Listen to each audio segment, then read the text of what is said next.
Muy buenos días, espero que todos se encuentren muy bien. En el panel de hoy día...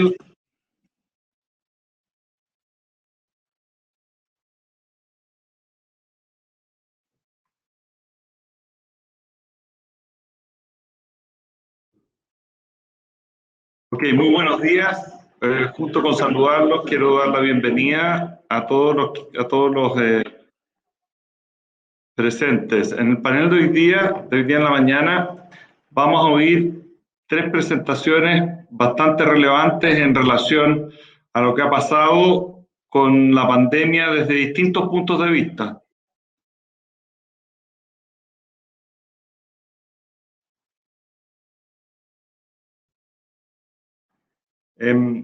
Vamos a poder oír la experiencia de tres investigadores de la universidad. El primero es el doctor Rafael Araoz. Él es médico internista, especialista en enfermedades infecciosas. El doctor Araoz estuvo a cargo de epidemiología del Ministerio de Salud. Actualmente es asesor del Ministerio de Salud y es profesor, investigador, trabaja en el Instituto de Ciencia e Innovación en Medicina. La segunda presentación va a estar a cargo de Loreto Bravo. Ella es PhD en Ciencias de la Computación y nos va a mostrar el estudio muy interesante que hizo el Instituto de Data Science de la Facultad de Ingeniería de la UDD respecto a la movilidad durante todo este periodo. Y por último, voy a dejar al doctor Pablo Vial, director del ICIM, junto con Eugenio Guzmán, decano de la Facultad de Gobierno, mostrando el estudio de cero prevalencia que se ha seguido durante todos estos meses. Cada uno va a tener aproximadamente 10 minutos para exponer y posteriormente vamos a hacer las preguntas de manera de poder englobar el tema de la mejor manera. Así que, sin más, quiero presentar al doctor Rafael Araoz, quien va a hablar de la caracterización clínica y epidemiológica de la enfermedad por coronavirus en Chile. Rafael. Hola, doctor Ronco, muchas gracias. Estoy viendo compartir de la pantalla y aquí encontré la presentación. Bueno, ¿se ve bien? Sí. Perfecto. Muchas gracias por la invitación a participar hoy día. Creo que el nombre del seminario lo dice todo, ¿cierto? Creo que hemos tenido un tremendo impacto en el manejo de la pandemia y aquí hay tres simples muestras de eso. A mí me tocó hablar de la caracterización clínica y epidemiológica de la pandemia en Chile. Yo voy a enfocarme más en la parte epidemiológica porque lo clínico todavía está un poco en pañales, pero voy a mostrar datos de todas maneras de lo que se ha hecho. Quiero decir que no tengo conflictos de interés económicos de ningún tipo. Y acá hay un resumen de qué es lo que hemos hecho, que se me ocurrió así como pensando simplemente en ejemplos que tengo en la cabeza como universidad, como instituto, como clínica alemana, y cómo hemos participado en la pandemia. Como ustedes saben, la clínica alemana desde muy temprano participó en la atención clínica, logró atender una gran cantidad de pacientes con tasas de letalidad bajísimas y innovando a distintos niveles de atención, tanto en manejo general de los pacientes, con protocolos superordenados, y también con intervenciones clínicas de distinto tipo, siempre bajo paraguas de ensayos clínicos y todo muy regulado. Y eso ha dado frutos muy interesantes que han terminado incluso en publicaciones, como por ejemplo el uso de tocilizumab en pacientes con COVID, recientemente publicado en una de las Frontiers.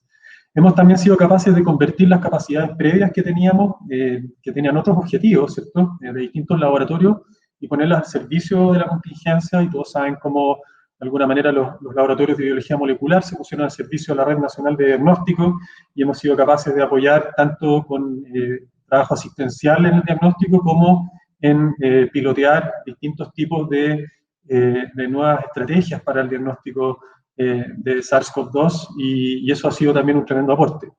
Hemos participado en la caracterización de los pacientes con COVID-19, tanto en clínica alemana como en Padre Hurtado, como a nivel nacional desde el Ministerio. Hemos participado articulando la respuesta en salud pública, participando directamente en el Ministerio y también en el Consejo Asesor. Habemos 3 personas del Consejo Asesor que participamos en el Instituto de Ciencias, y eso es algo importante destacar.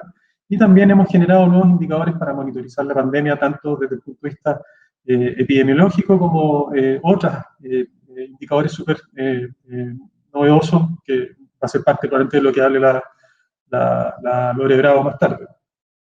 Así que un poco acá, ¿cuál ha sido la trayectoria del COVID-19 en Chile? Estas son las típicas curvas epidémicas.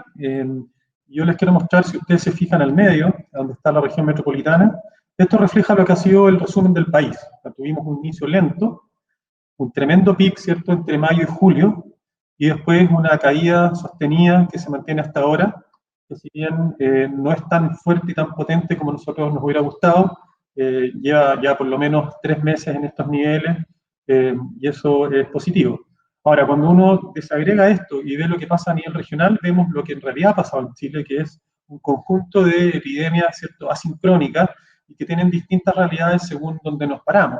Entonces, por ejemplo, acá si uno ve Magallanes, que tiene otra escala, vemos que tuvieron una ola inicial, tuvieron un segundo brote que se logró contener y tuvieron un tremendo brote que fue muy difícil de contener ahora último. Araucanía navegó siempre con un número de casos que no sabíamos hacia dónde iba a ir y finalmente explotó en un brote que tenemos ahora. Lo mismo pasó en Biobío y también en los lagos y los ríos. Sin embargo, por ejemplo, otras zonas como Coquimbo tuvieron brotes más precoces y actualmente están muy bien controlados, lo mismo Valparaíso y lo mismo Atacama, acá a la derecha. Entonces, tenemos que pensar en Chile, ¿cierto?, más que como un país, tenemos que pensar a nivel regional en cuanto a la cinética de la pandemia, y la caracterización de esta por esas razones mucho más compleja y más difícil. Y por último, aquí hay un gran desafío que tenemos nosotros, que es qué pasa con las últimas semanas. Nosotros tenemos lo que conocemos como el rezago diagnóstico, que nos ha costado harto estimarlo y actualmente lo podemos hacer, que significa cuánto se demora una persona, ¿cierto?, desde que inicia los síntomas hasta que se le informa al Ministerio de Salud que esa persona tiene COVID. Ese rezago diagnóstico hace que las curvas epidémicas tiendan a aparecer falsamente buenas al final de la curva, porque, por ejemplo, si yo me enfermo hoy y me hacen el diagnóstico en 5 días más, recién en 5 días más voy a aparecer en este gráfico. Por lo tanto, esto nos ha obligado a desarrollar indicadores que nos estiman el número real de contagiados, y eso es lo que les muestro acá. Esta es la misma curva nacional que se ve reflejada en lo que es la región metropolitana, ¿ya? Y ustedes ven cómo tuvo el pic grande, acá hay un zoom, se ve más grande el número de casos, y acá uno ve cómo caen los casos. Sin embargo, en el color naranjo está la estimación que nosotros hacemos considerando el rezago diagnóstico, y nos está dando una alarma, nos dice que, ojo, si bien la situación se ve bien, quizás cuando consideramos los casos que todavía no estamos viendo, puede ser que estemos empezando a presenciar un brote. El desarrollo de estos modelos, y lo que tenemos a la derecha, que es el R, que es un R que nosotros tomamos datos también de rezago diagnóstico para estimar a cuánta gente se está infectando a partir de un contagiado, vemos que también hay un leve ascenso en los últimos días, y esto nos está diciendo que, ojo, si bien la situación se ve controlada, pueden haber señales en distintas regiones que estén explicando que la epidemia se nos puede estar escapando. Llegar a estos modelos, a estas estimaciones, ha sido un trabajo enorme, y que podemos hacer gracias a que hemos sido capaces de generar estadísticas de primer nivel. Y finalmente acá les quiero mostrar cómo es que finalmente todos estos datos y toda la caracterización de la pandemia nos permite saber a nivel súper granular qué es lo que está pasando. Y este es un ejemplo de la región metropolitana, no me voy a ir a ninguna comuna específica, pero ustedes ven cómo tenemos acá a la izquierda todas las comunas de la región, vemos en qué etapa del paso a paso se encuentran. Por ejemplo, Tiltil está en apertura inicial, Lo Prado se encuentra en transición, etcétera. Acá tenemos un mapa territorial que nos muestra visualmente la comuna que queremos ver, y acá tenemos el resumen de casos en la región metropolitana. Estamos en 3,5 por 100.000 casos en la última semana. Acá tenemos cómo evoluciona la tasa de hospitalización por COVID en la metropolitana. Acá tenemos la positividad de los test, ¿cierto?, el promedio, la positividad por atención médica y la positividad por búsqueda activa de casos. Y acá tenemos las estimaciones, el R que les mostraba, y distintos otros tipos de estimaciones que hacemos para ver cuántos exámenes estamos haciendo y cuánto nos estamos demorando en diagnosticar a las personas. Todo esto ha sido el trabajo que hemos hecho en colaboración con gente de la universidad, con gente de otras áreas de la academia, con la Universidad de Chile, con la Universidad Católica, la Universidad de Concepción, con gente de fuera de Chile, de la Universidad de Harvard, y ha sido trabajo, bueno, por supuesto, generado a partir de lo que hacemos a nivel central en el Ministerio. Entonces, esto refleja cómo hemos llegado a tener información de gran calidad, trabajando en conjunto el Estado con las universidades, y donde hemos tenido un rol súper importante en poder articular toda esta respuesta y llegar a este nivel de detalle. Ahora, ¿qué pasa con los pacientes? Sabemos que tenemos cerca de 600.000 casos, tanto confirmados como probables, son como 530.000 casos confirmados, un poco más de 70 probables, es decir, que no tienen la PCR, pero que tienen nexo epidemiológico y es muy probable que estén enfermos. A la izquierda ustedes ven cómo se distribuye la edad, la mayoría está en la gente joven, ¿cierto?, entre 20 y 65 años, y eso es natural porque los niños los sacamos del colegio y la gente de mayor edad fue protegida en sus casas. Entonces tuvieron menos infecciones, bastante balanceado entre hombres y mujeres, y los síntomas son los síntomas que se han descrito habitualmente en la literatura, ¿cierto? Y el panel B son los síntomas de los pacientes hospitalizados y los panel A son los síntomas de los pacientes que no se hospitalizan, y hay algunas diferencias. En los pacientes que se hospitalizan predominan los síntomas más intensos. Mucho dolor de cabeza, mucha mialgia, tos, oinofagia, y fíjense cómo anosmia, pérdida de olfato, ¿cierto?, que es algo muy característico de esta enfermedad, es más frecuente en la gente que se hospitaliza, perdón, es al revés, que no se hospitaliza que la gente que se hospitaliza, y eso ha sido algo también que se ha descrito en otras series. Los pacientes tienen en general comorbilidades, los pacientes, de nuevo acá las escalas son distintas, arriba están los pacientes que se hospitalizan, con frecuencia tienen hipertensión, diabetes, obesidad, enfermedad renal crónica. En cambio, los pacientes que no se hospitalizan también tienen comorbilidades, pero son menos frecuentes que las que vemos en los pacientes hospitalizados, y eso no nos sorprende. Acá vemos que se hospitalizan más los hombres que las mujeres, tampoco es algo sorpresivo porque sabemos que los hombres tienden a hacer la enfermedad más grave, por lo tanto es natural que se hospitalicen con más frecuencia. Y pasando a fallecidos, esto es un dato que ha sido súper conversado y discutido. Actualmente tenemos una forma de reportar los fallecidos y de informarlos que es muy adecuada. Sabemos que tenemos cerca de 19.000, 20.000 defunciones en total si consideramos las confirmadas y las sin confirmación de laboratorio. Acá está la curva de fallecidos en el tiempo. En el color más oscuro tienen los pacientes que tienen confirmación de laboratorio, y en el color más claro tienen los pacientes sin confirmación, es decir, que hay una sospecha clínica que murieron de COVID. Y vemos cómo esto se va estabilizando en el tiempo, y tenemos ahora una suerte de plató en el número de fallecidos que no hemos logrado bajar, pero sin embargo acá hay que decir que, como ustedes saben, la gente por COVID fallece más o menos a los 21 días de enfermedad, o sea, probablemente aquí tenemos una cola de gente que enfermó hace mucho tiempo y que está falleciendo ahora. O sea, si uno hiciera este mismo gráfico por fecha de inicio de enfermedad, la verdad es que vemos que cae mucho más pronunciada la curva y se ve mejor que esto. Esta es la evolución de la letalidad. Tuvo bastante fluctuación en el periodo inicial, con un pic de letalidad en el momento que tuvimos más pacientes, y se había estabilizando alrededor de 3.3, 3.2, que es más o menos lo que corresponde y nos deja en una situación bastante adecuada con respecto a la comparación con otros países. ¿Qué pasa cuando uno mira la mortalidad con respecto a años anteriores? Vemos que a partir de la segunda mitad de mayo, acá no se ve el desglose de los meses, pero está, o sea, el desglose de los días, pero se ven los meses, y vemos que en mayo se empieza a notar un aumento en la mortalidad con respecto a los años previos.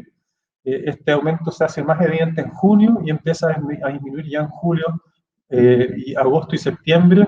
En octubre sigue siendo un poco exceso, ahora en noviembre vamos a ver, pero lo más probable es que ahora estemos igual o mejor que el año pasado.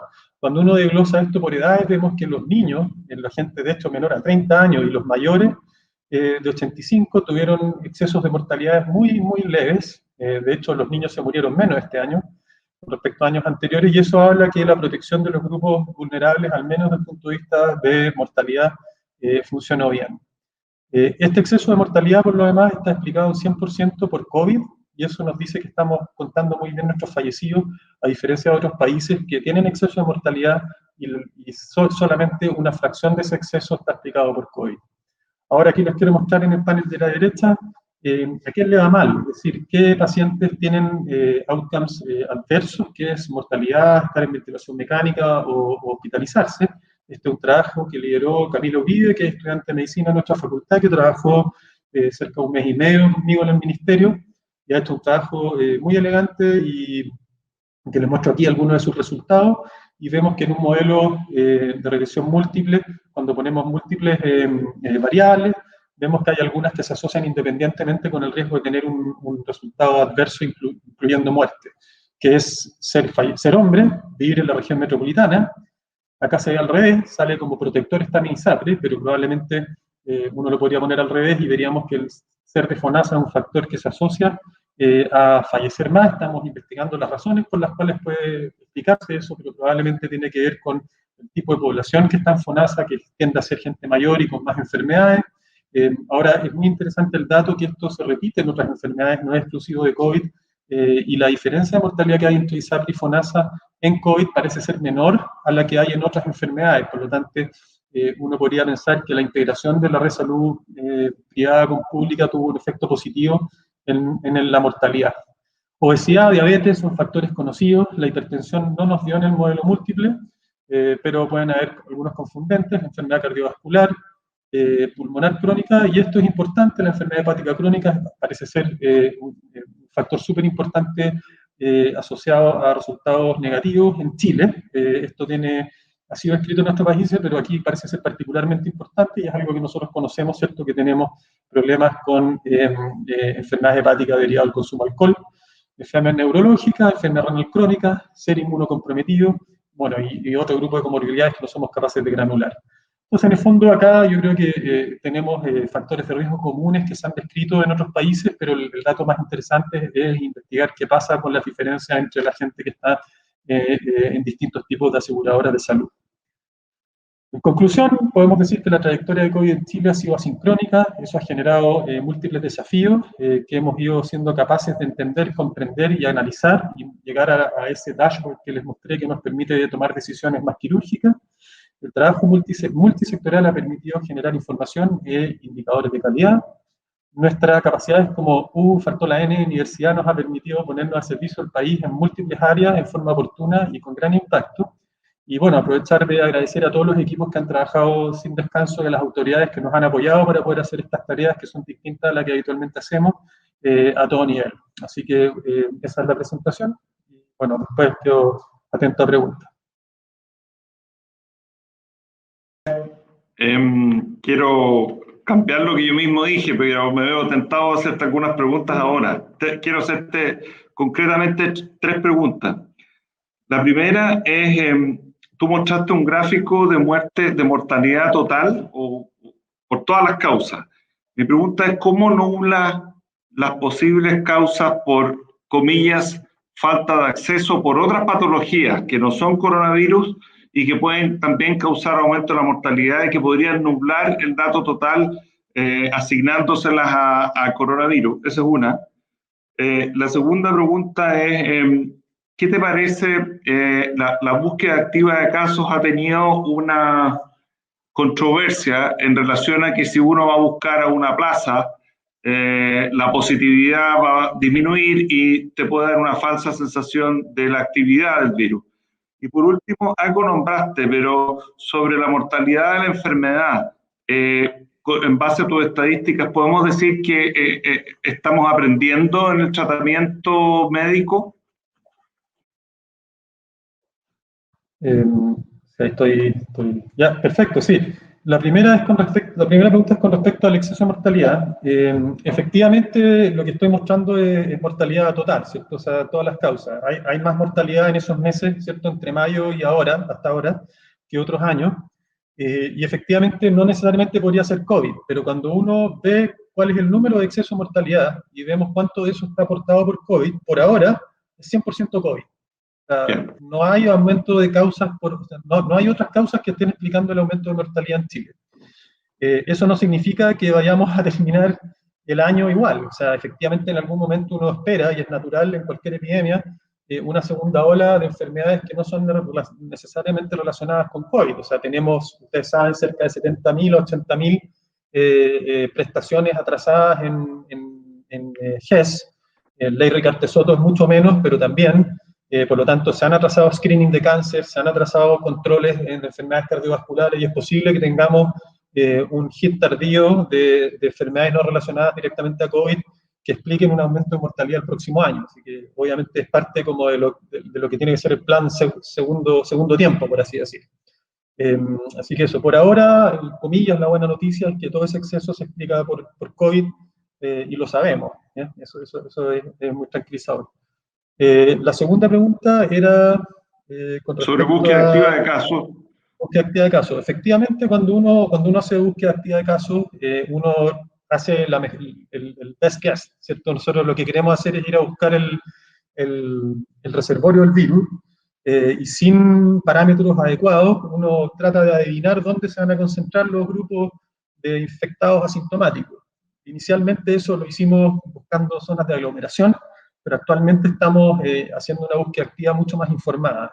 Y tiene tres capas principales. La primera es tratar de buscar a los contactos de los casos y testearlos. La segunda capa es ir a testear a la gente que está alrededor de los hotspots. Nosotros tenemos un visor territorial que es mucho más fino que el que se muestra públicamente porque tiene datos a nivel de domicilio, o sea, alguien podría ir a buscar a alguien. Y nosotros, por ejemplo, si vemos que hay un edificio que tiene un caso, podemos ir a testear ese edificio. Lo mismo en una cuadra, por ejemplo. Y la tercera etapa, que es algo súper novedoso que les puedo contar ahora, es que estamos junto con el Instituto de Sistemas Complejos de Ingeniería, liderado por el Leonardo Basso de la Universidad de Chile, pero que participan miles de universidades.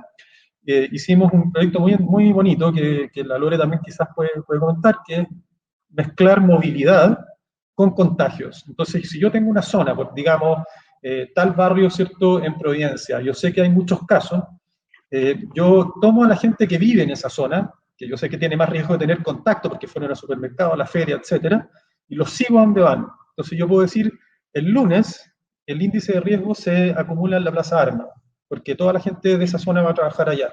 Pero resulta que el sábado todo el mundo va al mall. Entonces hacemos una búsqueda informada de esta manera de dónde ir a hacer la búsqueda activa de casos. Y la hipótesis era que íbamos a encontrar una positividad mayor con esta aproximación que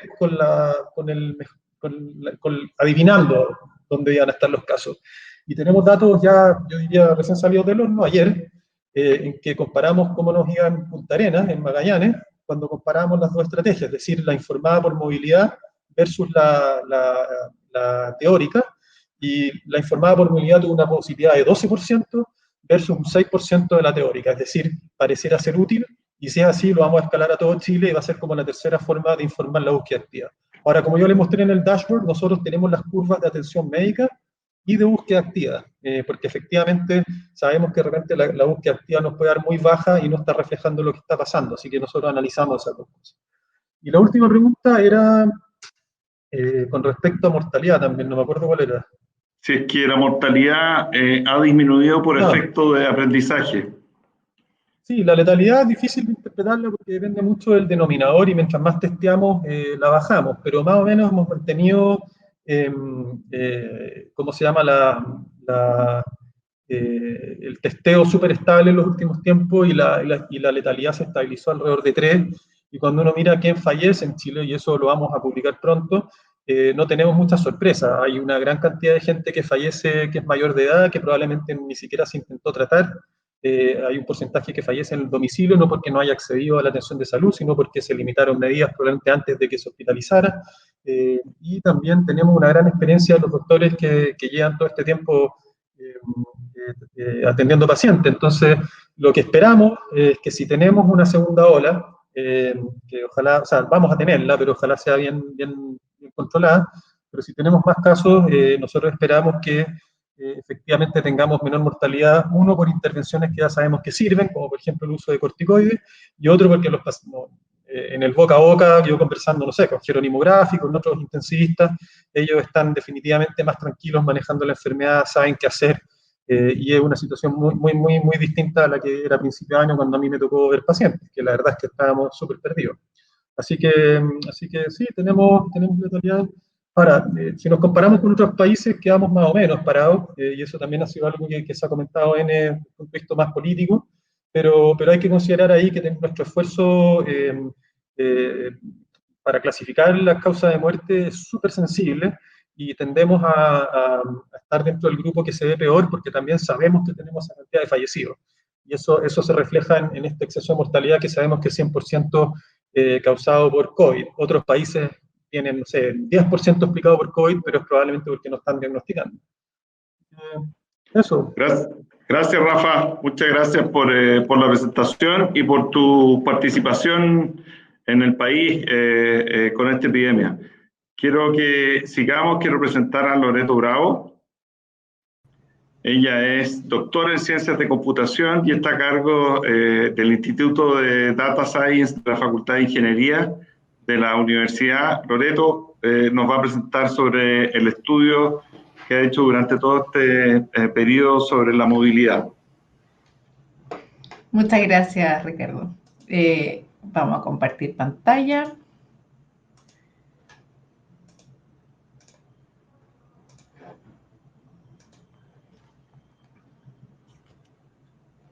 Ya. ¿Se proyecta bien? Ok. Hoy día lo que les voy a contar es lo que hemos hecho en estudio de movilidad de la población en Chile durante todo el periodo de la pandemia. Todo esto partió porque nosotros hace muchos años que trabajamos con Telefónica y teníamos acceso a datos de las conexiones a las antenas. Y habíamos hecho varios estudios de movilidad, por ejemplo, junto con las Naciones Unidas y UNICEF, habíamos hecho un estudio para entender cómo se movían las mujeres dentro de la ciudad. Y entonces teníamos ya como una preparación respecto a cómo entender la movilidad dentro de la ciudad. Entonces, cuando empezó todo este tema de la pandemia, uno de nuestros investigadores, Leo Ferres, se le ocurrió la idea de decir, ¿sabes qué? Esto lo podríamos utilizar para entender qué es lo que está ocurriendo con la movilidad ahora que vamos a empezar con cuarentena. Ya se veía venir porque ya estaba ocurriendo en Europa y se veía venir que también iba a ocurrir en Chile. Entonces nos pusimos en contacto con Telefónica y Cisco nos apoyó también y partimos con este proyecto para entender y poder ir midiendo la movilidad. Entonces, ¿cuál es el tipo de datos que nosotros tenemos? Nosotros tenemos un tipo de datos que se llama XDR, que son aquí, estos de acá, que están anonimizados, ¿ya? Entonces nosotros tenemos información, esto de aquí sería que dice que este número de teléfono se conectó a esta antena en una cierta fecha y hora en particular. ¿Ya? Entonces, por ejemplo, yo estoy en la casa y mi celular se conecta a una antena. Voy al supermercado y mi celular se va a conectar a otra antena. Entonces hicimos una simplificación, donde hicimos un índice de movilidad que lo que hace es contar el número de transiciones de antenas, es decir, cuántas veces yo durante el día salté de una antena a otra. Es decir, yo estaba en mi casa y como fui al supermercado, hubo un salto, eso lo contamos como un valor. Entonces, nuestro índice de movilidad es el número total de transiciones que hubo entre antenas dentro de la comuna, normalizado por el número de dispositivos que tiene esa comuna. ¿Ya? Entonces, nuestro índice de movilidad, en cierta forma, te da como el número promedio de transiciones de antenas, de saltos por persona. Hicimos una distinción, queríamos entender cómo se movía la gente dentro de una comuna, que ahí tenemos los viajes intracomunales, que serían estos que están en azul acá a la derecha, y los viajes intercomunales, es decir, cuando teníamos un salto que se producía desde antena que estaba en una comuna a una antena que estaba en otra comuna. Y esto lo hicimos con datos desde el 28 de febrero, ¿ya? Es decir, tenemos un periodo relativamente normal pre-COVID, que lo consideramos hasta el 15 de marzo. Y aquí podemos observar, por ejemplo, es el índice de movilidad de la comuna de Las Condes. Observamos acá al comienzo lo que sería la movilidad pre-pandemia. Y una vez que se cierran los colegios, ya se produce inmediatamente una reducción. En este rosadito tenemos marcadas los periodos de cuarentena que ha tenido la comuna. Y es súper interesante ver que el modelo es sensible incluso a los feriados. Nosotros podemos detectar los cambios en forma súper clara. De hecho, por ejemplo, para las elecciones que tuvimos hace poco, los domingos que tienen muy poca movilidad, observamos un alza en la movilidad el día de la elección.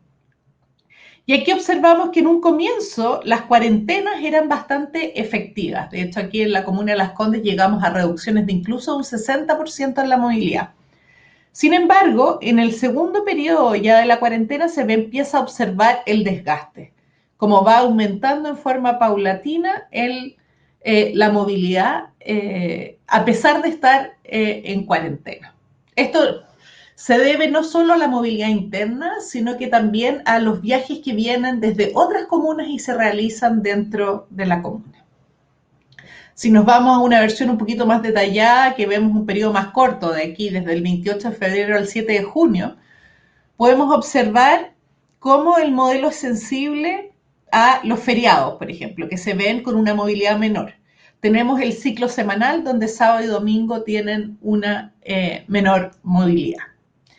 A nivel de región, también podemos entender cómo se mueve la gente dentro de la región. Y lo que observamos es que estamos alcanzando a nivel regional los niveles de movilidad que teníamos prepandemia.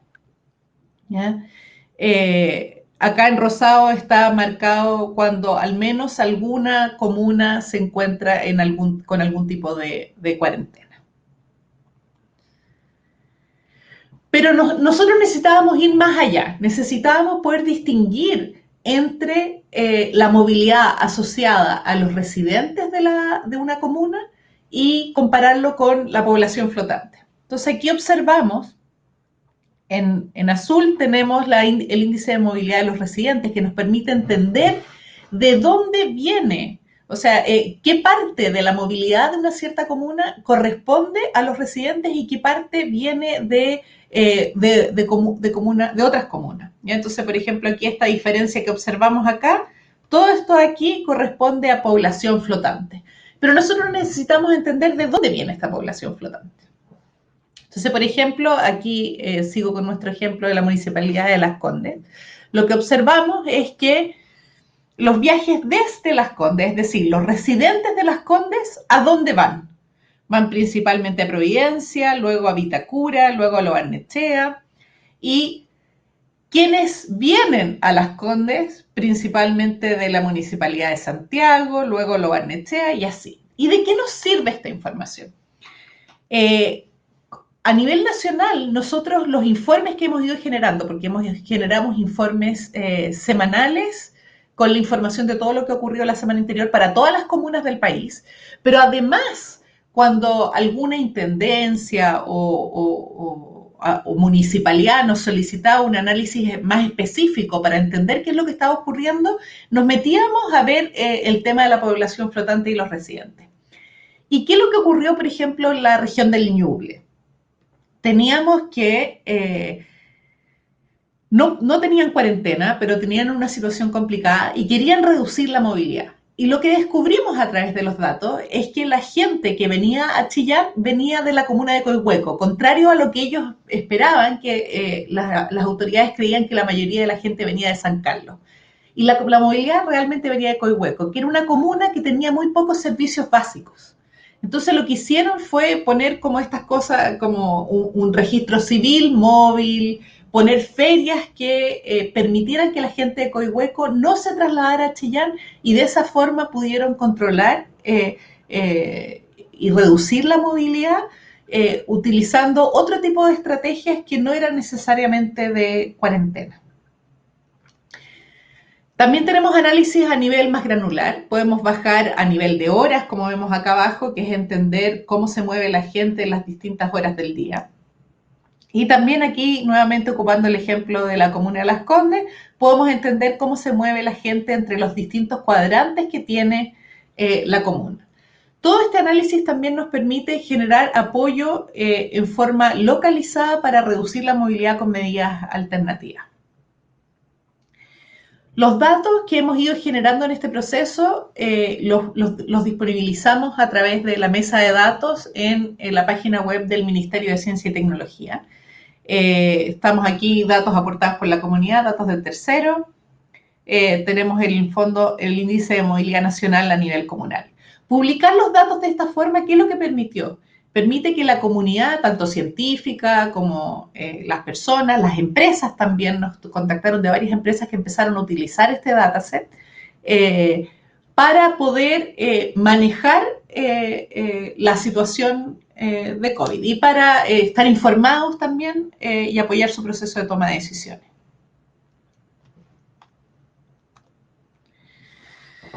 Los resultados ha sido súper gratificante todo este proceso porque la verdad es que nos ha tocado hacer presentaciones al Senado, mostrar resultados a las intendencias, reuniones con mesas de datos en varias zonas del país.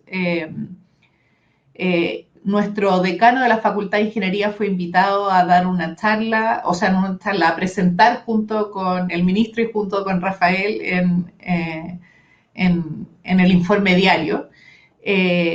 Y el informe que nosotros generamos en forma semanal está disponible en línea para que todo el mundo tenga acceso a él y lo hacemos llegar a las autoridades también, de tal forma que puedan medir el impacto de las medidas que están tomando para informar las decisiones de nuevas cuarentenas y también para proponer nuevas estrategias para controlar la movilidad, como el ejemplo que les contaba de la región del Ñuble. Bueno, y este trabajo no habría sido posible sin un tremendo equipo. Tenemos aquí nuestros asesores ejecutivos, Fernando Rojas, Pelayo, Roberto Muñoz, gerente general de Telefónica, y también todo un equipo de investigadores tanto de la universidad como de Telefónica, que eso yo creo que es otra cosa que es importante rescatar aquí, cómo a través de una alianza con empresas y el financiamiento de Cisco pudimos desarrollar un proyecto que pudiese ayudar en este periodo, aprovechando como las herramientas que habíamos desarrollado con anterioridad. Y también la gracia del esfuerzo que esto significa para una empresa como Movistar, como Telefónica, de generar los datos. Con solo 2 días de retraso nosotros ya teníamos acceso a los datos. Eso nunca antes visto en el trabajo con una telco. Y por eso también estamos muy agradecidos a ellos. Eso es lo que les quería contar el día de hoy.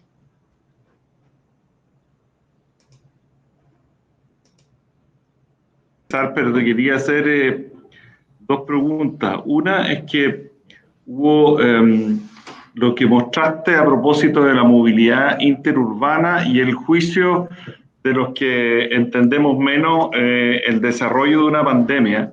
Siempre nos preguntábamos, ¿qué se saca con disminuir la movilidad a valores bajos cuando hay otras comunas que no están en cuarentena y que efectivamente se mueven a la comuna que sí está? No sé si tuviste la oportunidad de ver el efecto que tienen esos viajes intercomunales sobre el número de casos activos de comuna. ¿Pudiste ver alguna correlación a pesar de tener una buena movilidad o restricción de movilidad en una comuna? ¿Cómo afecta el viaje intercomunal en el número de casos? Sí, lo que observamos es que las mayores reducciones en movilidad eran justamente en comunas que eran áreas comerciales y donde las otras zonas estaban en cuarentena. Por ejemplo, en Concepción, la zona de la comuna de Concepción no estaba en cuarentena. Sin embargo, como toda la zona de alrededor sí estaba en cuarentena, la movilidad en la comuna de Concepción disminuyó muchísimo. Y además lo que observamos es una mayor correlación entre los viajes intercomunales con los contagios que la movilidad interna. Entonces hay un efecto muy importante de que hay veces que si lo que tú quieres es reducir la movilidad en una comuna, lo que tienes que hacer es clausurar el movimiento de otras comunas. Perfecto. Que es contraintuitivo muchas veces. Sí, perfecto. Y pudieron correlacionar, o sea, movilidad. Yo no sé si hubo momentos en que el transporte público estaba desfasado de la cuarentena. ¿Pudieron correlacionar apertura o uso de transporte público con casos? Ya, nosotros no tenemos acceso a la información de cuál es el transporte que están utilizando las personas. Sin embargo, sí podíamos entender cómo había cambiado el movimiento de los pics que teníamos durante el día. Y el pic tradicional de la mañana desapareció.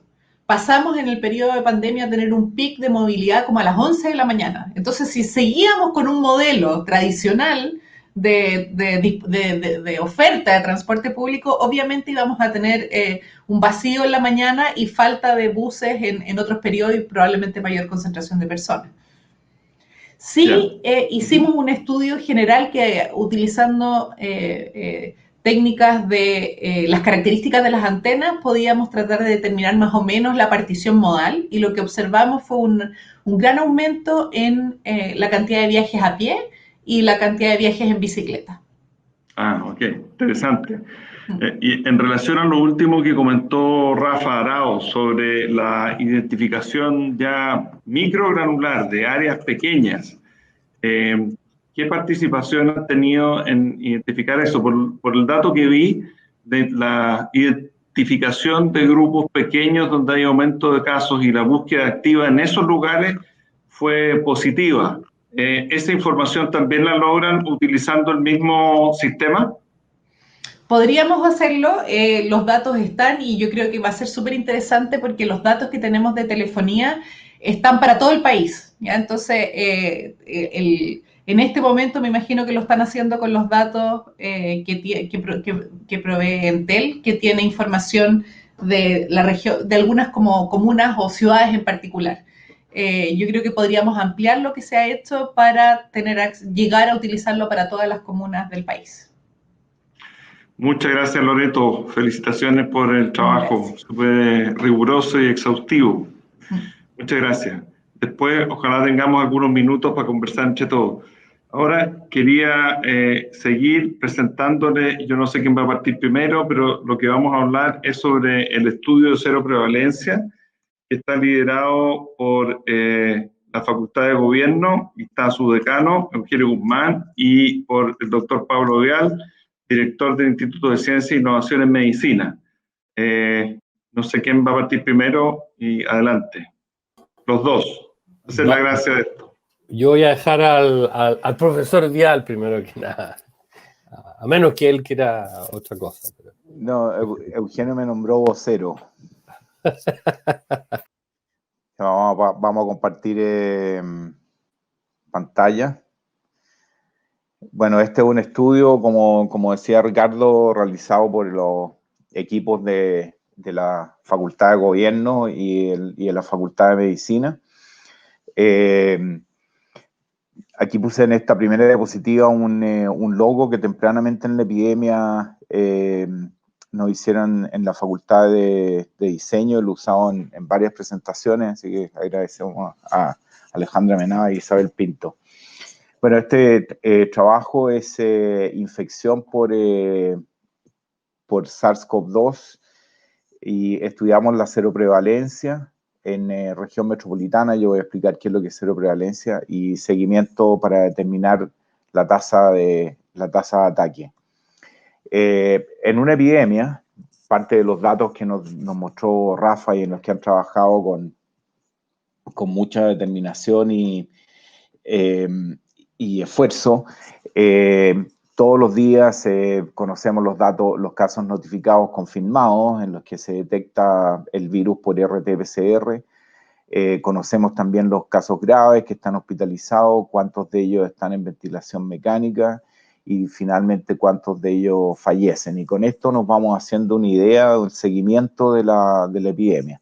El dato que nos falta con estos casos notificados y todo lo que sigue son el total de infectados. No sabemos realmente cuánto en la población se han infectado, por ejemplo, en forma asintomática, o cuántos se han infectado, han tenido algunos síntomas, pero lo han considerado menores y no han consultado.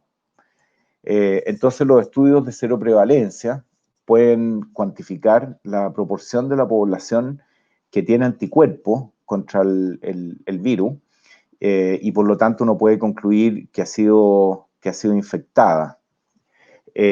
aunque no haya sido detectada por el sistema ni confirmada con los exámenes que detectan el virus. Entonces aquí este estudio se trata de mirar cuánta gente en la población tiene anticuerpos como un indicador de que sufrió la infección, y le preguntamos a esas mismas personas si han tenido síntomas o no han tenido síntomas. Por lo tanto, podemos tener una estimación de cuántos de ellos tienen anticuerpos y no presentaron ningún síntoma, o sea que tuvieron una infección asintomática. Entonces, los objetivos nuestros son determinar la tasa de infección por el virus SARS-CoV-2 en residentes de la región metropolitana a través de la detección de anticuerpos. Y lo hicimos en etapas. En una primera etapa, a principios de la epidemia, comenzamos a tomar muestras en abril, siendo el primer caso el 3 de marzo, el primer caso en Chile, y posteriormente hicimos un seguimiento de la misma población, las mismas personas que habíamos contactado y le habíamos hecho el test en abril, mayo. Le hicimos un seguimiento 4 meses en octubre, y con eso podemos determinar la tasa de ataque. La tasa de ataque es un concepto epidemiológico en el cual durante un brote o una epidemia vemos cuántas personas son las que se infectaron durante la primera ola, podríamos decir, de la primera pasada del virus por la población, que no siempre infecta el 100%, infecta bastante menos, como vamos a ver. Entonces, ¿qué es lo que utilizamos como fundamento científico? Las infecciones virales producen una respuesta inmunológica. Vemos en este sencillo trabajo que se publicó en el Nature, sencillo y muy elegante, en que hicieron un seguimiento de los pacientes y vieron que desde que comienzan los síntomas en el momento cero, tipo quinto día, ya algunas personas, cerca del 50%, comienzan a tener anticuerpos, y el número de personas que desarrolla anticuerpos va creciendo en la medida que pasan los días de la infección. Así, a las 2 semanas desde que comenzaron los síntomas, aproximadamente el 100% de las personas ya tiene un indicador, tiene anticuerpos, indicador de que desarrollaron defensa. Sin embargo, no conocemos la duración. Estos anticuerpos pueden durar para toda la vida, como duran algunos virus, o pueden durar algunos meses, como duran en otros. Tampoco se conoce bien la capacidad de protección. O sea que no tenemos mucho que decir con respecto a esto. Si usted tiene anticuerpos, está protegido, no se preocupe, puede viajar, puede trabajar, puede no tomar ninguna medida, eso no lo podemos hacer. Y los niveles también son variables. Hemos visto que cuando hemos hecho seguimiento de algunos pacientes, que los niveles pueden mantenerse estables o pueden ir disminuyendo en el tiempo. También en este estudio en la segunda etapa, vamos a estudiar por la importancia que tiene la inmunidad celular, que es como la otra gran rama, y que esperamos que nos entregue información importante para estudiar la respuesta a las vacunas. Los estudios de seroprevalencia lo que buscan es tener una estimación de qué porcentaje de la población está infectada en un momento determinado y cómo cambia ese porcentaje. Y una de las ideas es que se alcance, como vemos en este primer círculo, en una infografía que publicó el New York Times, es que se alcance lo que se llama inmunidad comunitaria o inmunidad de rebaño, en la cual hay tantas personas infectadas que el virus encuentra dificultades para transmitirse de una a otra, encuentra difícil los caminos para llegar a una persona que no está infectada y que es susceptible. Y eso se ha calculado que es 60-70%, pero es un cálculo, una estimación. En sarampión es mucho más alto, se requiere 95% de la población inmune para que el virus no se transmita, así que este cálculo de 60% probablemente es conservador. ¿Y qué es lo que pasó en Nueva York? Después de todo lo que vimos, el 19% de la población se infectó, así que una amplia sector de la población susceptible al virus. En Londres también después de desde la primera ola, el 17,5% mostró que tenía anticuerpos. En Madrid, el 11%, y todos conocemos las historias que se desarrollaron ahí con respecto a la pandemia. Y si uno analiza España, globalmente hay como un centro que tiene una seroprevalencia un poco más alta, de cerca de 10%, y en las provincias de la periferia tienen una seroprevalencia menor. Así pueden ver Wuhan, que tuvo solamente una ola, y con construcción de hospitales en forma especial, con una mortalidad, una letalidad de 5%, etcétera, etcétera, y con todo ese movimiento y toda esa, siendo los primeros que tenían que enfrentar el virus, solamente un 10% de la población se infectó. En Boston el 9,9%, Estocolmo 7,3%, Barcelona 7,1%. Entonces queremos poner Santiago en este mapa. Ya todos sabemos qué es lo que, como la historia que hemos vivido aquí. Entonces la metodología es que se toma una muestra aleatoria de 600 hogares, obtenida de los paneles ciudadanos que habitualmente utiliza la Facultad de Gobierno para realizar diferentes tipos de encuestas.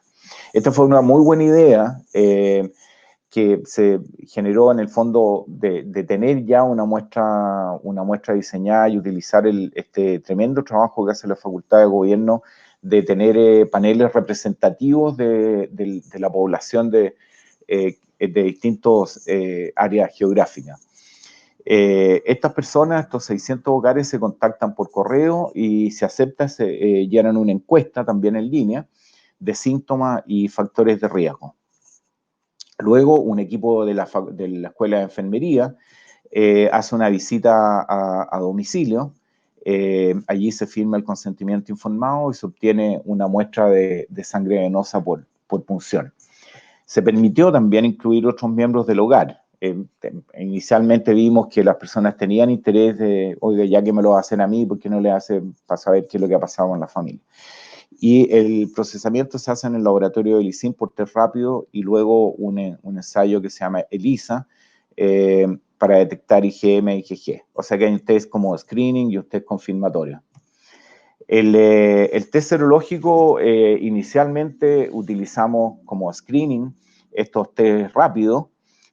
Aquí tienen algunas muestras, estos son los cassettes. Esto sería interpretado como un negativo, sin embargo, el mismo paciente corrido por otro test aparece claramente con anticuerpos de dos tipos, de tipo IgG e IgM.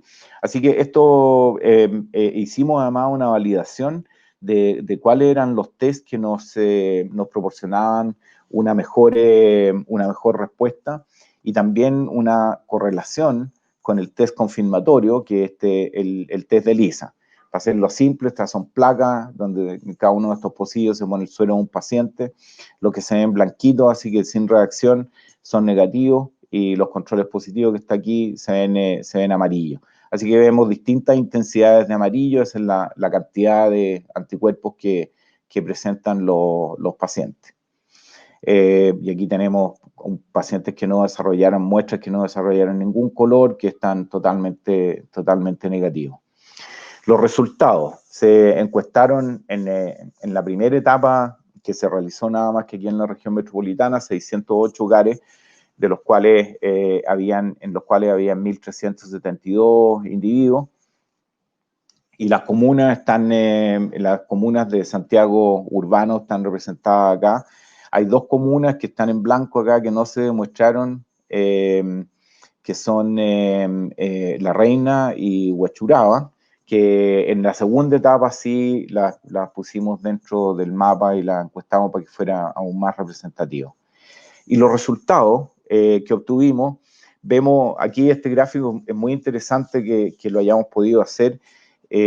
Vemos en la línea roja cómo van evolucionando el porcentaje de personas en la región metropolitana urbana que ha adquirido la infección y está confirmado. O sea que vamos desde prácticamente 0% a 2,63% en el 23 de junio, que había adquirido la infección. ¿Y qué es lo que detectamos desde el punto de vista serológico, la presencia de anticuerpos? Que siempre la población, o sea, lo que nosotros detectamos es más alto que lo que está siendo confirmado o las cifras que nos entrega diariamente el ministerio. Y esta curva de las personas que tienen anticuerpos va subiendo desde 0 también hasta llegar a 6,8%. En número, esa fecha, cuando terminamos la primera etapa del estudio, había 182.000 casos reportados en la región metropolitana, y proyectando nuestro porcentaje de personas que habían encontrado con anticuerpos, teníamos 470.000 casos que habían adquirido la infección. Esto significa que hay 2,6 veces más personas infectadas que los casos notificados por RT-PCR. Con respecto a la distribución por sexo, hay una pequeña diferencia, es más frecuente en hombres. Esta diferencia se ha acentuado con el tiempo. No les voy a poder mostrar todo el análisis de la segunda etapa, sino que una breve presentación nomás. Pero se ha acentuado. Hicimos también una distribución por edad y pareciera ser que por lo menos en la región metropolitana el grupo menor, entre 7 y 14 años, se ha mantenido con una seroprevalencia un poco más alta que el resto de la población. Y con respecto a las personas, el porcentaje de personas con síntomas, si ustedes se fijan acá, las personas que son seronegativas, el 43% no había tenido síntomas desde el 1 de marzo hasta la que terminamos el muestreo, mientras que las personas que no habían tenido sin ningún síntoma y que tenían anticuerpos positivos eran de 20%. O sea, hay por lo menos un 20% de las infecciones que pasaron totalmente desapercibidas por el propio paciente, 20% de las infecciones asintomáticas. Ahora, probablemente nos tengamos que poner un poquito más exigentes porque, como ustedes ven, el dolor de cabeza es un síntoma muy frecuente tanto en las personas como que tuvieron la infección como las que no lo tuvieron, pero hay otros síntomas como lo que nombraba Ricardo y Rafa, la alteración de sabores, por ejemplo, la pérdida de olfato, que son sumamente característicos que los reportan prácticamente nada más que las personas que tuvieron la infección. Con respecto a la segunda etapa que se realizó durante todo el mes de octubre, esta la hicimos en 3 regiones, tiene un financiamiento de la Agencia Nacional de Investigación y Desarrollo, de la ANID. Está finalizando en esta semana, y este es un reporte totalmente preliminar. Y la región metropolitana, si ustedes se acuerdan, que tenía un 6,8% a fines de junio, pasamos a fines, esto es positivo, no positivo, pasamos a finales de octubre a un 14,2%. Los casos confirmados, en este caso, a fines de octubre son 294.000, o sea, el 4,2% de la población. Y este porcentaje que nosotros detectamos con anticuerpos es muy similar al anterior, es 3,4 veces los casos que se notificaron con RT-PCR positivo.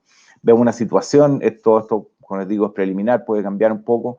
El porcentaje de la población que adquirió la infección en La Serena, Coquimbo, es un poquito menor. Y en el caso de la séptima región es aún menor, es como de cerca de 2,5%. Eso, muchas gracias y le agradezco a los que me ayudaron a la preparación de esta presentación.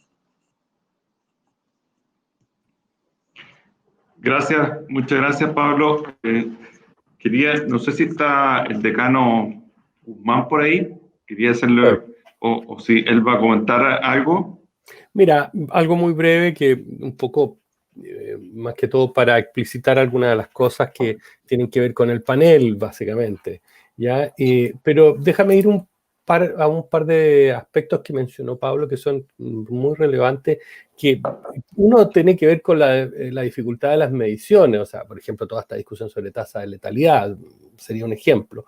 Pero también como lo insinuó Pablo, Dentro de los hallazgos que se mostraban en nuestras investigaciones, hay dos que eran bastante importantes y que Pablo los anticipó en su tiempo, que eran a partir de los estudios de Islandia y otros lugares, que eran los asintomáticos, ¿no es cierto? Y el segundo, recuerdo en una oportunidad que Pablo dijo, ojo, deberíamos trabajar, ver qué pasa con los niños, ¿ya? Porque pueden ser portadores, ¿ya? Cosas que obviamente ve un investigador que obviamente está al tanto de temas relacionados con infecciones, epidemias, que era el caso de él y su equipo. Pero aquí el objetivo era poder tener una estimación adecuada de la magnitud de la epidemia, porque obviamente unas son los casos que se reportan y otros casos los existentes, otros casos son los asintomáticos. Entonces, había que hacer una encuesta en terreno y el problema era, bueno, ¿cómo hacemos? Recordemos que todos los sistemas de encuesta estaban suspendidos, nadie estaba haciendo encuestas en terreno y, bueno, ¿cómo las podíamos llevar a cabo? Y a esa pregunta del cómo, bueno, tiene que ver con qué es el panel y resumidamente les cuento que ya hace más de 6 años hemos llevado a cabo una serie de trabajos que empezaron de manera experimental y que consistía en que seleccionábamos una muestra probabilística en terreno, íbamos a los hogares, seleccionábamos, ¿no es cierto?, usábamos todas las técnicas que sabemos, ¿no es cierto?, selección de unidad, distrital, distrito censal, ¿no es cierto?, del distrito censal, manzana, casa, etcétera, etcétera, tabla Quiche, todas las herramientas que normalmente utilizamos para seleccionar a un individuo dentro de un hogar, y posteriormente a esas personas se les hacía una batería de preguntas respecto a características generales y después se les invitaba a participar en este panel, que consistía en que cada cierto tiempo, ¿no es cierto?, se le iban a hacer preguntas y a cambio de aquello, ¿no es cierto?, las personas podían acumular puntos y después podían canjear esos puntos por, no sé, distintas cosas. Entradas al biógrafo, en fin, lo que fuera. Hasta Jumbo, no sé. No estoy haciendo ninguna propaganda en particular, así que hablemos supermercado mejor. ¿Ya? Y creo que es mejor, ¿no es cierto? Ya. Y esas personas entonces se les preguntaba periódicamente, pero el tema era, había que resolver un problema técnico, o sea, bueno, ¿cómo enviamos la información? ¿Cómo nos contestan las personas? Bueno, y se desarrolló un sistema, después de ver muchos otros sistemas, en este caso, porque uno podría decir, lo hicieron por WhatsApp. No, WhatsApp es una plataforma que no acepta más de 300 unidades. Nosotros queríamos tener un tamaño de unidades de por lo menos 1.200 casos que nos diera un tamaño de error razonable al momento de estimar.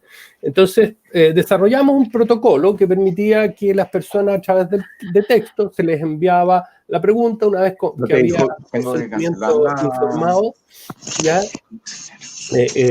A través del consentimiento informado se les preguntaba, mire, ¿usted quiere participar o no participar? ¿Por qué el mensaje de texto? Porque en esos momentos estamos hablando que la cobertura de teléfonos celulares con esas características era mejor que utilizar teléfono inteligente, que hoy día es lo común. Ya la cobertura es gigantesca, casi deben ser, hay 26 millones de celulares, los cuales más de 10, 12 son lo que llamamos smartphones, o sea, que permiten acceso a internet, etc. De esa manera las personas entonces reciben la pregunta, aquellas personas, y esas personas contestan las preguntas a través de un mensaje de texto. Hoy día lo estamos haciendo con mecanismos mucho más sofisticados a través de acceso a un link, y en fin, no voy a extenderme en eso. Y de esa manera eso nos permitía, ¿no es cierto?, poder estar finalmente siguiendo todos estos protocolos, los protocolos correspondientes, la generación de un software que pudiera transformar no solo de la compañía A, B o C, porque cada compañía, los mensajes de texto tienen protocolos distintos, lo cual se desarrolló un software para detectar eso y también para que después eso se pudiera transformar, ya sea desde una planilla Excel o una base de datos Stata o R, ya que son más o menos los software que utilizamos. Entonces, cuando aparece esto, antes de aparecer la epidemia, tuvimos una prueba de fuego, que era una elección, la elección presidencial, y nos permitió ver si nuestra muestra tenía sesgos en alguna dirección. La verdad es que no los tuvo y los resultados, bueno, ustedes los pueden ver en el diario respecto a nuestra capacidad predictiva en esa oportunidad. fue la prueba de fuego en ese sentido. Y posteriormente, como les decía, cuando se instala la epidemia, ahí en conversaciones, Pablo y también hay que decir otras autoridades de la universidad dicen, bueno, aquí tenemos una herramienta, tenemos una capacidad instalada.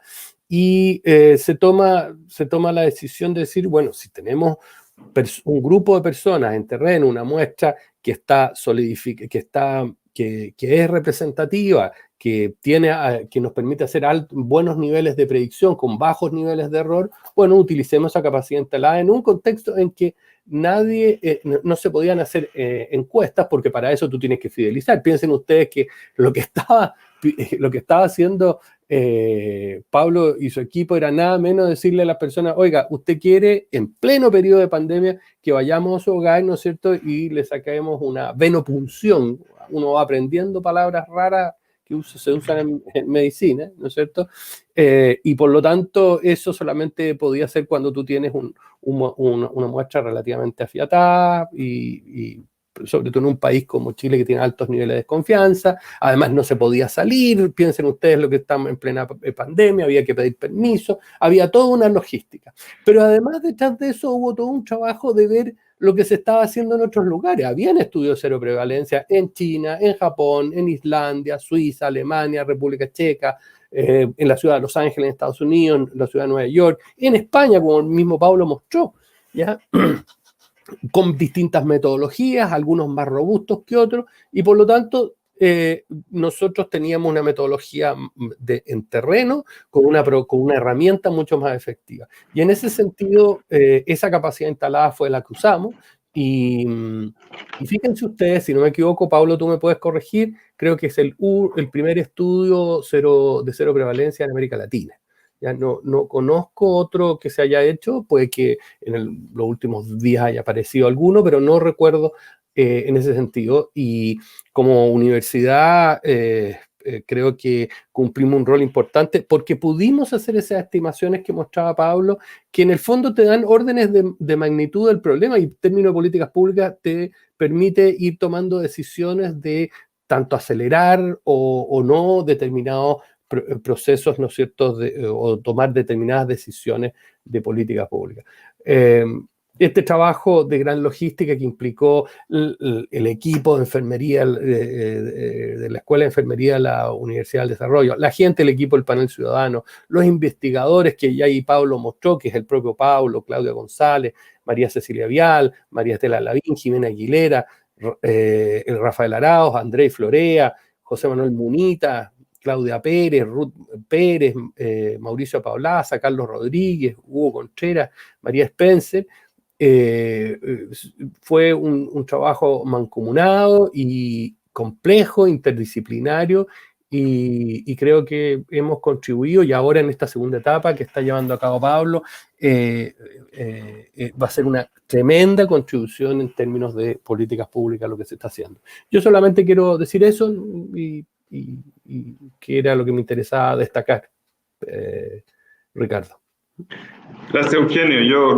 En realidad es bien impresionante ver cómo se asociaron la idea, aprovechando el panel que la Facultad de Gobierno lleva ya hace varios años funcionando y que ha demostrado, por lo menos en la última elección, creo que fue, no sé lo que va a pasar en el futuro, ahí sí que va a ser un tremendo desafío, pero en la última elección fue probablemente la única o la que tuvo predicciones más precisas. Así que felicitaciones, la logística y el trabajo es gigante. Veo resultados súper interesantes. Pablo, te quería hacer dos preguntas. Una es que en los últimos datos estamos más abajo de Nueva York en Santiago, 14, y tanto, y Nueva York 20%. Se mantiene, no sé si tienen el dato, se mantiene la relación entre el estudio serológico y los casos confirmados allá y acá. Y segundo, que me llama la atención, no entiendo muy bien la razón de por qué la mayoría o el porcentaje mayoritario son menores de 15 años, cuando son los que están más guardados, no van al colegio, etcétera. Y me cuestiona esa estrategia como algo que tenga un impacto positivo, el hecho de efectivamente que no vayan al colegio. a pesar de eso, son los que tienen en la tasa de positividad más alta. ¿Hay alguna explicación que se te ocurra para eso? Estás con silencio. Lo de las edades es algo que tenemos que confirmar, no es un dato firme, y por lo que hemos visto en las otras regiones, no es un dato que tampoco se sostenga en la cuarta ni en la sexta región. Así que eso está en este minuto en análisis. Pareciera ser que los niños desarrollan más infecciones inadvertidas, así que no hay, digamos, podría ser que tuviéramos la sorpresa de encontrar una seroprevalencia más alta sin que viéramos al grupo pediátrico muy afectado por la enfermedad. Oye, Pablo, déjame agregarte un punto que si no sé si tú estás de acuerdo, pero también puede tener eso que ver con el tema de densidad del hogar. Entonces, obviamente, en comunas más populosas, en donde hay más niños en el hogar, obviamente eso tiene un impacto al menos estadístico en el promedio, que también es algo que hay que chequear. Perdón. De acuerdo. Hemos ido viendo una evolución en el sentido de que se ha ido aumentando el porcentaje o ha ido predominando el porcentaje de hombres en la infección, y también como un fenómeno producto de las cuarentenas, esas cosas tal vez inesperadas, era que la gente al guardarse dejó de tener como fuente de infección el exterior, pero sí comenzaron a haber brotes intrafamiliares, y se transformó prácticamente en la forma predominante de brotes. Hay también brotes, la predominancia en hombres, hay también brotes en ¿cómo se llama?, en industria, y sobre todo algunas industrias donde trabajan más hombres, como en la minería, la construcción, etc. Tú me habías hecho otra pregunta. Si es que... Ricardo, parece de la edad. Sí, te pregunté si es que veo que la prevalencia en el último dato en Santiago positivo es cerca de 14-15%, en Nueva York fue 20%. ¿Se mantiene más o menos la misma relación entre casos confirmados y con serología positiva allá y acá, más o menos en la proporción? Esas proporciones varían en donde se han hecho cero prevalencias, pero esa cifra de 3 o 4 yo veo que está siendo más o menos constante, donde se hacen bien las cosas, no en la cero prevalencia, que ahí me estaría echando flores gratuitamente yo, sino que los que hacen bien las cosas, el conteo de casos, y hacen suficientes test. Esto nos indica que en Chile, por ejemplo, cuando uno ve lugares que hay también informes que el número de casos detectados por cero prevalencia es 7 veces, 12 veces el número detectado, el problema está en el caso de números detectados y confirmados por PCR, que están haciendo poco test y están identificando poco de los casos reales que hay. Así que yo creo que este número entre 3 y 4 ha demostrado ser un número que se sostiene en lugares donde hay buena epidemiología. Ya, súper. Rafa, por favor. Sí, y un poco en la línea de lo que dice el doctor Vial, cuando hay un par de estimaciones que se llaman como nowcasting, a partir del número de fallecidos, se va para atrás y se ve cuántos infectados hay, y acaba de salir una columna, no es un paper revisado, pero un tipo que tiene relativa fama, Baeza Yates, nos da bien duro cada cierto tiempo, pero ahora su estimación dice que hay 4 por cada un infectado, o sea, la estimación, se hace, uno triangula evidencia, ¿cierto? Tanto la serología como la estimación por modelo llegan a resultados bien parecidos, lo que apunta que probablemente en ese sentido el dato es bien real en Chile. Así que yo creo que eso es bueno porque también afirma el rol de los estudios serológicos como una buena estrategia para estimarlos. Y lo otro que le quita un poco la incertidumbre, ¿cierto?, de la modelación. Y lo otro que algo lo comentaron también, nosotros sabemos que de los brotes que conocemos, que son pocos, o sea, nosotros tenemos de todos los casos activos, en Chile actualmente, más o menos 25% vienen de brote. Eso no significa que los otros no vengan de brote, sino que nuestra capacidad de trazabilidad nos dice eso. Y de ese 25%, un 75% son clústeres familiares. Entonces, efectivamente van a haber infecciones en adolescentes y en niños, y que muchas de esas ni las vamos a detectar. Entonces, no sería, quizás se diluye el efecto por lo que dice el doctor Vial y no es real, pero si fuera real, tiene sentido también. Cambio. Perfecto. Rafa, te quería una pregunta a los tres o a los cuatro si está la Loreto. Uno puede mirar para atrás y con los datos que se han sacado tener alguna posición algo más informada. Yo sé que faltan datos y todo, pero ¿qué les parece la política de cuarentenas dinámicas por comunas a ustedes? ¿Les parece que, veamos el futuro, les parece que es algo que fue útil mirándolo retrospectivamente? O sea, yo creo que fue una estrategia que no fue muy exitosa, en el sentido que tuvimos un enorme número de contagios. Y yo creo que es difícil ver la causalidad. O sea, yo creo que todavía falta más tiempo para decir si en el fondo fue un fracaso de la estrategia quirúrgica comunal o bien que no sabíamos bien cómo elegir. O sea, en el fondo había tan poco conocimiento de la dinámica de la pandemia que los momentos para tomar las decisiones, los timings, era muy difícil. Entonces yo creo que es complejo evaluar el rendimiento de las estrategias comunales. Ahora, si uno trata de aprender de lo que ha pasado y un poco escuchar también a gente que tiene experiencia, no en esta pandemia, porque es una enfermedad que es totalmente distinta a otras, pero en otras pandemias, gente que ha conversado con nosotros de la OMS, distintos expertos también piensan, dentro también del Consejo Asesor, que probablemente las estrategias dinámicas de cuarentena son adecuadas, pero probablemente que tengan más sentido territorial que una división, ¿cierto?, comunal muchas veces arbitraria. O sea, y hay veces que una comuna puede ser puesta en cuarentena sola porque está, no sé, totalmente separada de su vecina por una montaña, y hay veces que el vecino en realidad no se puede dividir porque no hay, no sé, pues una avenida en la que lo cubre. Entonces es muy distinta la relación, la capacidad, o sea, es muy distinta la situación de cada uno. Entonces yo creo que la tendencia es a tratar grupos de comuna que tengan sentido geopolítico, digamos, y más que comunas aisladas.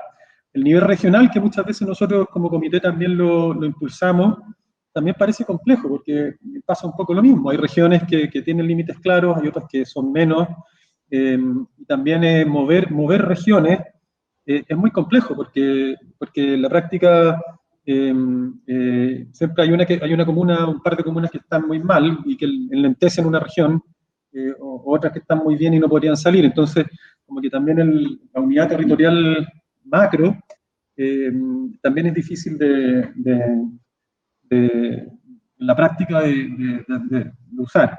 Yo creo que las estrategias dinámicas van a ser un poco el camino que van a ir tomando todos los países, porque las cuarentenas generales son insostenibles, ya nadie las aguanta, pero probablemente la decisión territorial, y ahí también movilidad tiene mucho que decir, tienen todavía mucho espacio para renacer como estrategia. Y nosotros, afortunadamente, creo que hemos llegado a un punto en que tenemos mucha información comunal, provincial y regional que nos permite mejorar ese tipo de decisiones, y esperamos poder afinarlas más aún. O sea, una de las cosas que estamos haciendo, que igual es un poquito de ciencias, que no se va a aplicar inmediatamente, por lo mismo, es integrar como índice también lo que pasa en las aguas. O sea, si yo tengo por ejemplo, una comuna que está pegada en caso y que no sube ni baja, pero uno está preocupado, y veo que la carga viral en las aguas servidas va subiendo, chuta, me va a preocupar más que en una comuna que está igual, pero que la carga viral va bajando. Entonces, ya hay precedentes, hay países que están usando esa información, nosotros ya partimos en Ñuble hace 3 meses, ahora lo vamos a hacer en todo Chillán.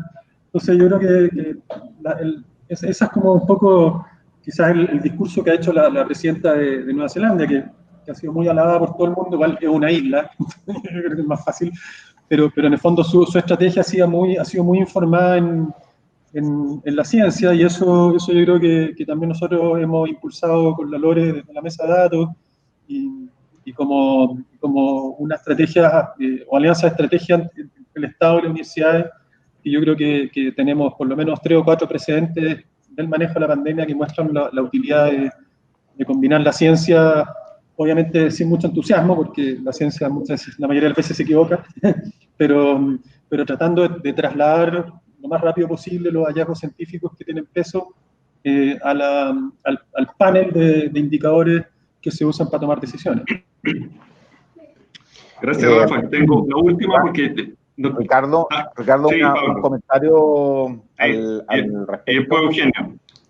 Sí, mira, la verdad es que yo creo que en general, para toda la gente que ha tomado esto como un estandarte, podríamos decir, libertario, o sea, no me afecten a mí mis libertades personales, que sea todo, entre ellos que se ha transformado en que las cuarentenas, el uso de mascarilla, que sea todo tiene una posición política, que por lo demás era exactamente lo mismo en 1918 para la influenza, habían las mismas discusiones, habían alianzas por la libertad de no usar mascarilla y que sea todo, y organizaciones súper complejas y financiadas. Pero lo que llama la atención es que cuando Europa ahora se comienza a ver en los mismos problemas que tuvimos nosotros y que ellos tuvieron anteriormente, pero ahora 2 o 3 veces más alto, vuelven a utilizar las cuarentenas. Entonces, también tenemos que evolucionar. O sea, ¿qué cuarentena propone? Incluso Angela Merkel advirtió que el sistema de salud alemán estaba llegando a un límite con el número de casos que están. Entonces, claro, a lo mejor vamos a tener que elegir mejor el momento, la oportunidad de iniciar una cuarentena, sobre todo cuando veamos en riesgo el sistema de salud, los hospitales, la capacidad de atención, la capacidad de ventilación, etcétera. Y segundo, una cosa que hemos conversado con el Rafa, y si ustedes se fijan, Angela Merkel sí lo menciona en su discurso y también lo hizo Boris Johnson, que es poner límites y ponerle objetivos a la gente.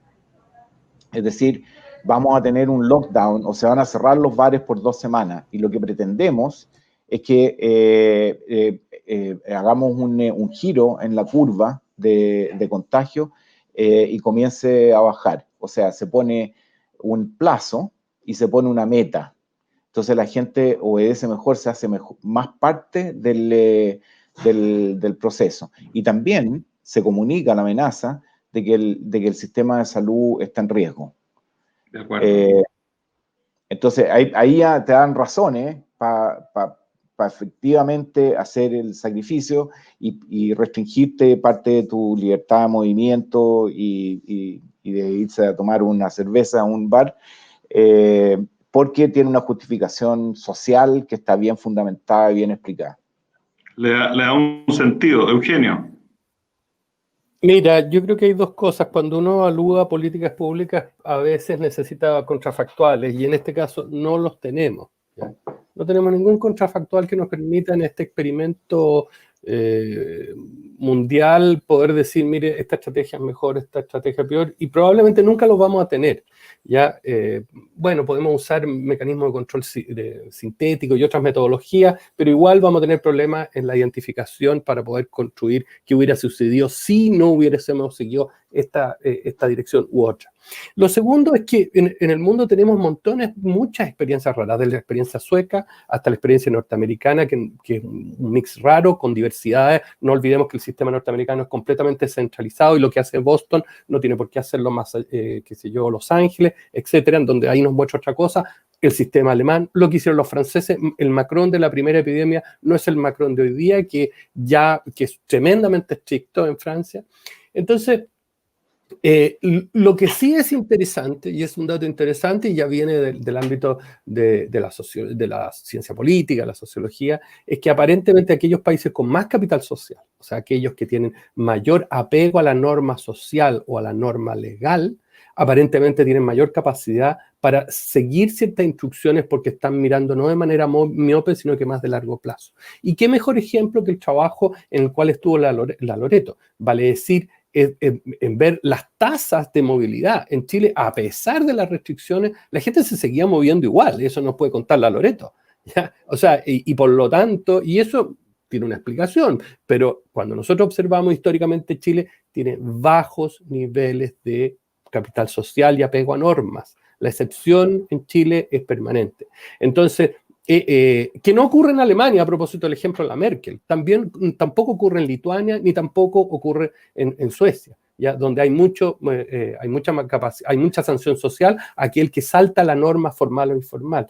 Entonces, en ese sentido, y sobre todo una encuesta que hicimos hace poco, cuando un 20% de las personas nos dice, mire, yo no me voy a poner la vacuna cuando llegue, y ahí los médicos, ustedes opinarán, bueno, es un pequeño problema. Y cuando otro 20% te dice, mire, yo me lo voy a poner solo si me obligan, y solo un 39%, y ojo, en Estados Unidos el 40% dice que probablemente no se la va a poner. Bueno, ahí estamos enfrentando otro problema de política pública que no está directamente, no deriva directamente de esto, pero son algunos de los problemas que enfrentamos, y creo yo sería injusto, y bueno, políticamente se puede hacer, en política a veces no hay justicia, decir, mire, esta estrategia es la mejor, esta no se hizo, oiga, no hay contrafactual, oiga, son países distintos, oiga, son situaciones distintas, entonces hay que tener mucho cuidado.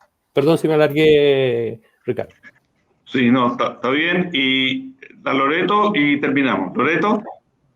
Alcanzo sí. Cortito, sí, alcanzo cortito. Claro, yo creo que aquí los datos de movilidad son importantes para tomar las decisiones mejor respecto a qué comunas se deben ir a cuarentena juntas. Tenemos el dato de la conexión entre las distintas comunas, la población flotante, y eso debería tomarse en cuenta a la hora de tomar las decisiones. Y también creo que los datos apoyan lo que comenta Pablo respecto a dar plazos fijos, decir, mira, la cuarentena va a ir por 3 semanas. ¿Por qué? Porque nosotros lo que observamos con los datos es que después a medida que van pasando las semanas, la efectividad de las cuarentenas va disminuyendo, pero claramente. Por lo tanto, si está claro cuál va a ser el periodo de la cuarentena, tienen más probabilidad de ser más efectivas, porque uno ya sabe hasta aquí llega. Entonces, yo creo que sería súper bueno utilizar los datos para la toma de decisiones. Muchas gracias, estuvo entretenidísimo el panel, súper secos todo lo que presentaron. Gracias Pablo, Eugenio, Loreto y Rafa, y es un orgullo tenerlo a ustedes influyendo sobre el control de esta pandemia. Muchas gracias, que les vaya muy bien, nos vemos.